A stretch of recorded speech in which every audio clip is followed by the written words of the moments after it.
Hi friends, इस मनीष और bank Nifty की इस डेली एनालिसिस में आप सबका स्वागत है। तो हमेशा की तरह स्टार्ट करते हैं 15 मिनट चार्ट से। और 15 मिनट चार्ट पे मैंने आप लोगों को कल भी यही बात बोली थी कि बाजार जो है इस वक्त मेजर रेजिस्टेंस के आसपास खड़ा है। ये जो एक पैटर्न बन रहा था, इस पैटर्न का जो रेजिस्टेंस जोन है उसको जाके फाइनली बैंक निफ्टी ने टेस्ट कर लिया है। ठीक है, और बैंक निफ्टी ने पहले उसे ब्रेक करने की कोशिश करी थी, वो फेल हो गया था। उसके बाद अब ये दोबारा से वहीं पर आ गया है। ठीक, अब देखते हैं इस बार कि देखिए इस बार ब्रेकआउट होने के चांसेस बन रहे हैं। क्यों? क्योंकि नंबर 1 यहाँ टेस्ट किया, नंबर 2 ये टेस्ट किया, और अब ये थर्ड टाइम आया। ठीक, तो ये जो रेजिस्टेंस है ना फ्रेंड्स, ये वीक हो गया।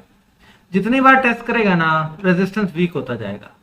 अब कुछ लोग आर्ग्यू करेंगे जी ये यहाँ पर आया, ये यहाँ पर आया, तो ये वीक क्यों नहीं हुआ? ये वीक इसलिए नहीं हुआ फ्रेंड्स क्योंकि ये एक सपोर्ट हो गया, बाजार वहां से निकल गया था आगे, और ये इसका रीटेस्ट हुआ। उसके बाद इसको रीटेस्ट किया ही नहीं बाजार ने, इसके आसपास से निकला। ठीक है, तो मंथली चार्ट पे ट्रेंड बुलिश है। ठीक, अब हमने जो डिस्कस किया था कि भाई डोजी बन सकता है, तो अब बनेगा नहीं बनेगा उसे देखेंगे आगे। अभी भी बहुत सारे दिन बचे हैं। और मंथली चार्ट से अब हम लोग वीकली चार्ट की तरफ मूव करते हैं।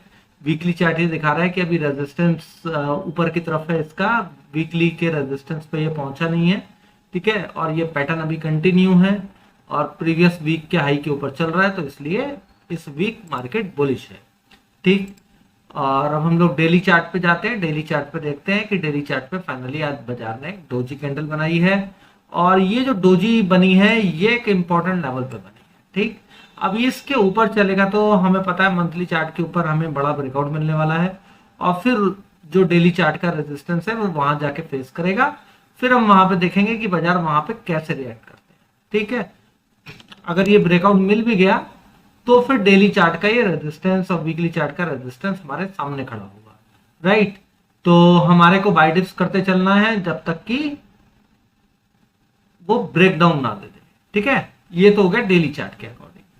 भाई मंथली वीकली डेली सब बुलिश है। राइट, अब हम लोग ओवरली पे जाते हैं। तो ओवरली पे देखिए फ्रेंड्स, ये रेजिस्टेंस के ऊपर कंसोलिडेट कर, ये जो कंसोलिडेशन चला है आप देखिए 1 2 3 4 5 6 7 8 9 10 घंटे लगातार कंसोलिडेशन चला है। ये 10 घंटे का कंसोलिडेशन फ्रेंड्स रेजिस्टेंस जोन के ऊपर ही चल रहा है। जब ये रेजिस्टेंस जोन को ब्रेक करके फाइनली नीचे आ जाएगा ना, तो फिर ये बियरिश हो सकता है। अदरवाइज तो ये एक फॉलिंग ट्रेंड लाइन को ब्रेक करके जो इसका हॉरिजॉन्टल रेजिस्टेंस था उसके ऊपर कंटिन्यूस ट्रेड कर रहा है, यहीं पे कंसोलिडेट कर रहा है। ठीक है, अब बाजार रेडी हो रहा है ऊपर की तरफ निकलने के लिए।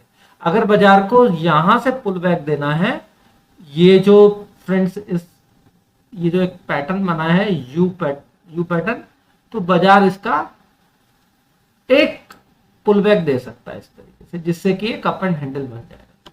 तो ये हमारे को पुल बैक कहां तक आ सकता है, इसके लिए हमारे को फ्रेंड्स फिबोनाची लगाना पड़ता है। फिबोनाची इसमें हेयर इज अ फिबोनाची। ठीक है, और हम लोग इस मैग्नेट को ऑन कर देते हैं जिससे कि लेवल बाय लेवल ये मैच हो जाए।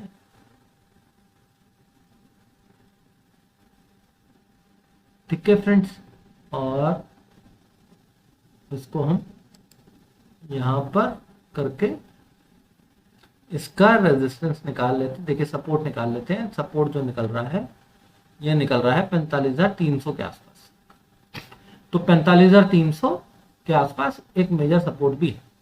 ठीक है, अब इस टोटल जो पैटर्न बना है इसका अगर पुल बैक आता है तो ये पुल बैक 45,300 तक आना चाहिए, और उसके बाद अगर ये रिट्रेसमेंट कंटिन्यू होता है तो फिर 44,660 तक आ सकता है। वो दैट इज द मैक्सिमम।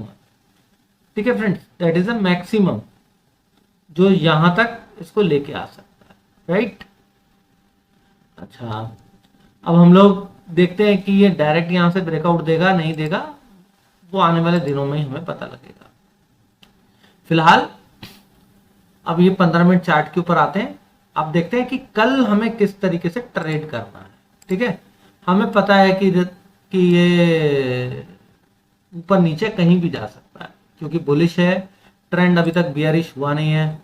आप देखो फ्रेंड्स, अभी भी ये इस जोन पे खड़ा है, ये पूरा सपोर्ट जोन है इसका, और ये यहीं पे अभी तक इसने सपोर्ट को जाके ब्रेक नहीं किया है। जब ये सपोर्ट ब्रेक करेगा तब उसके बाद जाके फॉल शुरू होगा। ये मैंने ट्रेंड लाइन क्यों नहीं बनाई थी, इसलिए नहीं बनाई थी क्योंकि हम ऑलरेडी सपोर्ट जोन बना चुके हैं यहाँ पे। जब सपोर्ट टूट जाएगा तो ये हॉरिजॉन्टल वर्टिकल दोनों टूटेगा। तो इसका मतलब ये हुआ फ्रेंड्स कि ये जो सपोर्ट है, ये जो सपोर्ट जोन है पूरा का पूरा, ये बहुत ज्यादा इंपॉर्टेंट सपोर्ट है। ये ब्रेक होगा तो हॉरिजॉन्टल वर्टिकल दो ब्रेकडाउन होंगे तो फॉल भी क्विक आएगा। ठीक है, तो हमें कल ट्रेड कैसे करना है, देखिए अब हमारे लिए रेजिस्टेंस हो गया 46,100 से लेके 180 तक का। ठीक है, आज क्योंकि 180 नहीं किया, लेकिन 180 तक का ये पूरा का पूरा जोन हमारे लिए रेजिस्टेंस होता है। ठीक है, अगर इसके ऊपर निकलता है तो फिर फ्रेंड्स बहुत छोटा सा एक टारगेट होगा। पहला 46,250, दूसरा 46,370, राइट, 46,250 एंड 370। ठीक है, अब ये दो टारगेट तब आएंगे जब ये बाजार इसके ऊपर टिक जाएगा 46,100 से 180 के जोन के ऊपर। पहला तो 70 पॉइंट है, दूसरा फिर 120 पॉइंट और। ठीक है, अगर बाजार ये नीचे जाता है, फ्लैट खुल के नीचे जाता है या कंसोलिडेशन देके नीचे जाता है, तब जाके उसका ब्रेकडाउन देता है जो सपोर्ट है 45,850 से 800। ठीक है, कंसोलिडेट करके ब्रेक करना चाहिए। ठीक, ब्रेकडाउन देता है तो फिर टारगेट हो जाएगा हमारा 45,660। 45,660 के बाद वो 45,610 के अगर नीचे टिकता है तब फिर टारगेट हो जाएगा 45,480, और उसके नीचे 405 तक का भी टारगेट बन सकता है। ठीक है, तो लेकिन क्योंकि ट्रेंड बुलिश है तो इसको जो ब्रेकडाउन देना चाहिए, या तो ये गैप डाउन दे और फिर पुल बैक दे, डायरेक्ट ना जाए। ठीक है, डायरेक्ट जाएगा तो फिर वो नीचे से गैप फिल करने के लिए दोबारा आएगा। डायरेक्ट ना जाए, यहां गैप बना दे चाहे तो, और वो इसके नीचे जाए और फिर ऊपर आके फिर फॉल दे। एक तो ये कंडीशन। दूसरा, ये फ्लैट खुल के नीचे जाए, कंसोलिडेट करे, तब ब्रेकडाउन करे। ठीक है, समझ गया ना फ्रेंड्स।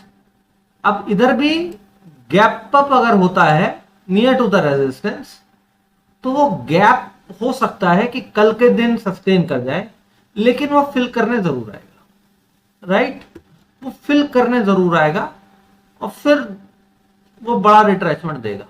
तो कल अगर बाजार फ्लैट खुल के ऊपर जाके 46,100 से 180 के जोन को ब्रेक करता है तो थोड़ा सा कंसोलिडेट करने दीजिएगा, यहां पे रुकने दीजिएगा। अगर वो रुकता है तब ब्रेक करता है, तब हमारे लिए पॉजिटिव हो जाएगा। ठीक है, अगर वो डायरेक्ट गैप अप खुल जाता है 46,180 के ऊपर और 46,100 के पास आके सपोर्ट बना के दोबारा से 180 को क्रॉस करता है, तो फिर हम दोबारा से कॉल में बैठ जाएंगे 46,250 और 370। तो कंडीशन ये कि गैप अप खुले तो पुल बैक दे।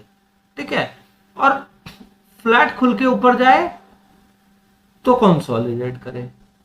डायरेक्ट ब्रेक करने में यहां पर रिस्क क्यों है, क्योंकि फ्रेंड देखिए ये अच्छी खासी एक रैली आ चुकी है। ठीक है, अब ये यहां पे कंसोलिडेशन दिया जरूर है, लेकिन ये कंसोलिडेशन ब्रेकआउट के लिए है, ब्रेकडाउन के लिए हमें नहीं पता। रीएक्यूमुलेशन है, डिस्ट्रीब्यूशन है, वो हमें 46,180 के ऊपर कंफर्म होगा। ठीक, वहां टिकना चाहिए तब हम बाय कर सकते हैं, और ज्यादा इस वक्त स्कोप बचा नहीं।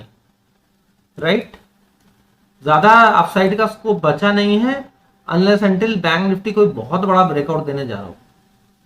ठीक है, वैसे तो PSU bank are much much stronger, तो वो लीड कर रहे हैं, लेकिन वो कितना लीड कर लेंगे फ्रेंड्स। ठीक है, तो थोड़ा सा संभल के ट्रेड कीजिएगा। यहां पे 46,180 के ऊपर निकले तो आपको लेवल बता ही दिए।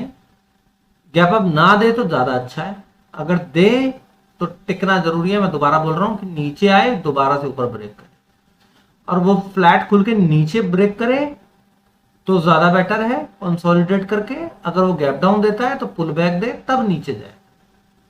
राइट, तो आई होप कि आपको एनालिसिस समझ में आई होगी। एनालिसिस अच्छी लगी हो फ्रेंड्स तो चैनल को सब्सक्राइब करके बेल नोटिफिकेशन जरूर ऑन कर दीजिएगा, जिससे कि आपको आने वाली वीडियोस की नोटिफिकेशन मिलती रहे। वीडियो पसंद आई हो तो फ्रेंड कमेंट जरूर कीजिए, लाइक जरूर कीजिए, फैमिली फ्रेंड से शेयर जरूर कीजिए, जिससे कि मेरे को मोटिवेशन मिले। ठीक है, तो thank you very much friends.